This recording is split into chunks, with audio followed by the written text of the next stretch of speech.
God creation Telugu channel వీక్షిస్తున్న మీ అందరికీ క్రీస్తుపేట వందనములు. ఈరోజు మీతో చర్చించుకుంటున్న అంశము ఆల్రెడీ బైబిల్లో విమర్శలు అనే కొన్ని ప్రశ్నల మీద నేను మాట్లాడడం జరుగుతూ ఉంది.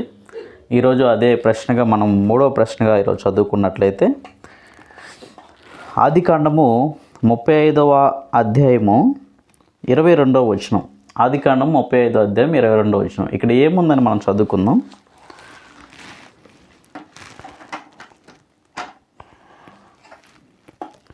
ఇజ్రాయేలు ఆ దేశంలో నివసించున్నప్పుడు రూబేను వెళ్ళి తన తండ్రి ఉపపత్ని అయిన బిల్హాతో శయనించును. ఆ సంగతి ఇజ్రాయేలుకు వినపడిను. అంటే ఇజ్రాయేల్ గారు ఈమెనైతే వివాహం చేసుకోలేదు, అయితే ఉపపత్ని అనేసి బైబిల్లో వాడబడింది. అయితే ఆమెకు కూడా పిల్లలు పుట్టారు. ఆ పిల్లలను కూడా దేవుడు ఇజ్రాయేలు కుమారులుగా లెక్కించాడు. అయితే ఇక్కడ ఏంటంటే ఆల్రెడీ మొదటగా వివాహం చేసుకున్న యాకోబు గారు మొదటగా వివాహం చేసుకున్న లేయా గారికి సంతానం కలగడం జరిగింది. ఆ సంతానంలో మొదటి సంతానంగా రూబేను పుట్టడం జరిగింది. అయితే ఈ రూబేను ఆయన తండ్రి అయిన ఉపపత్ని అయిన బిల్హాతో ఇక్కడ ఆయన సైనించడం అనేది జరిగింది. అయితే దీన్ని ఇక్కడ ఏమంటున్నారంటే 3వ అధ్యాయం వివరణ ఇలాంటి పాపం చేశాడు కదా రూబేను. అయితే వాళ్ళ దేవుడు ఏమాత్రం పట్టించుకోకుండా అయితే మళ్ళీ పర్లేదులే అన్నట్టుగా రూబేన్ను వదిలేశాడు, రూబేన్ను చంపలేదు, ఆయన విషయంలో ఏం పట్టించుకోలేదు అనేసి విమర్శకారులు చాలామంది దీని గురించి మాట్లాడి బైబిల్ అప్పుడప్పుడే నేర్చుకుంటున్న వారి యొక్క మనసులను చెదరగొట్టడము, మూర్ఖత్వం వైపు వాళ్ళని తీసుకెళ్ళడం జరుగుతూ ఉంది.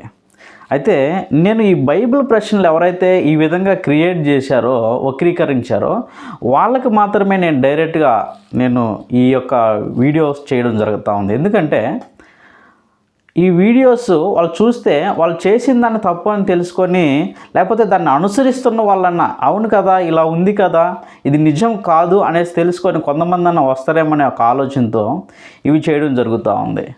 అయితే ఈ యొక్క విషయంలో రూబేన్ చేసిన దాన్ని దేవుడు సమర్థించాడా? అయితే రూబేన్కి దీనివల్ల ఏమన్నా ఫలితం అనేది వచ్చిందే?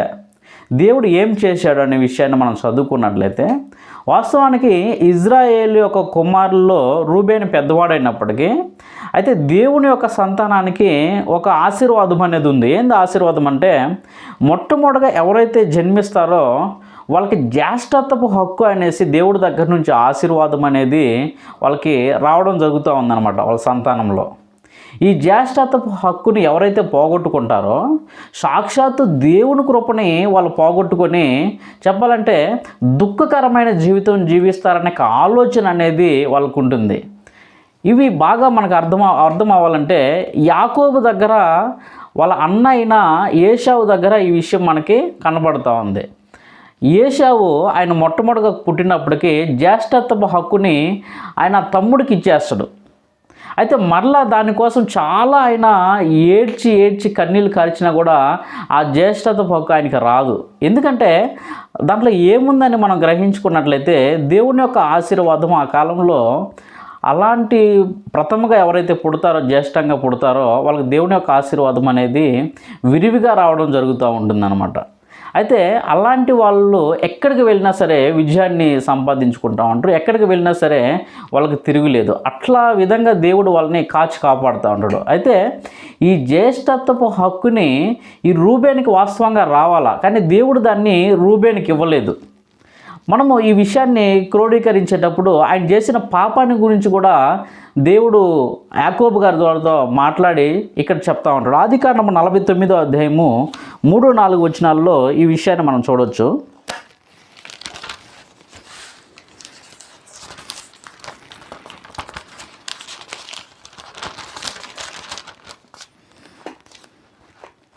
ఆదికాండము 49వ అధ్యాయము 3-4 వచనాలు. రూబేను, నీవు నా పెద్ద కుమారుడువు, నా శక్తియు నా బలం యొక్క ప్రథమ ఫలమును, ఔన్నత్య అతిశయమును బలాతిశయమును నీవే. నీళ్ళ వలె చంచలుడువై నీవు అతిశయం పొందవు. నీ తండ్రి మంచం మీద నెక్కితివి, దాన్ని అపవిత్రం చేసేదివి. అతను నా మంచం మీద ఎక్కెను, అంటే ఇక్కడ ఏమని మాట్లాడుతా ఉన్నంటే, నీ తండ్రి మంచం మీదకి ఎక్కావు, అపవిత్రం చేశావు. అయితే అపవిత్రం చేసిన దానికి ఏం జరుగుతుందనే విషయాన్ని మనం గ్రహించినప్పుడు ఇక్కడ జ్యేష్ఠత్వపు హక్కుని ఇవ్వలేదు. అంటే ఫుల్గా క్లారిటీగా మనకి ఇక్కడ రాయించకపోయినప్పటికీ మనం ఇంకొక అధ్యాయంలో దీన్ని మనం చదువుకోవచ్చు. మొదటి దినవృత్తాంతములు 5వ అధ్యాయము 1వ వచనంలో,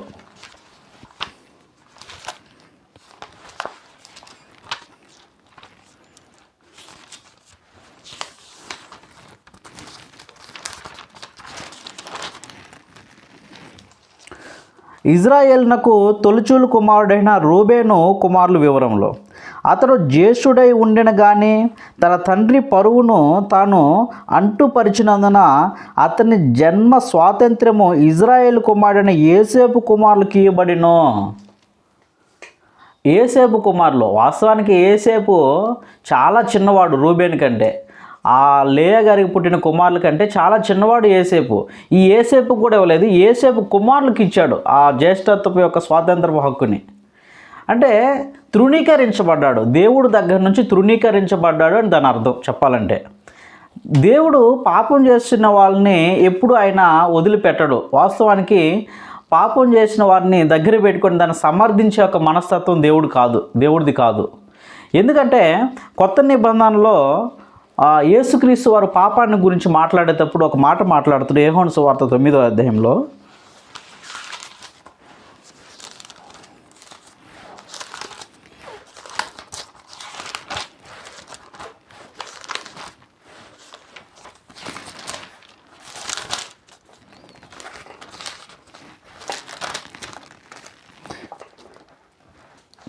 యోహాను సువార్త 9వ అధ్యాయము 31వ వచనం, దేవుడు పాపులు మనవి ఆలకింపడని ఎరుగుదుమో.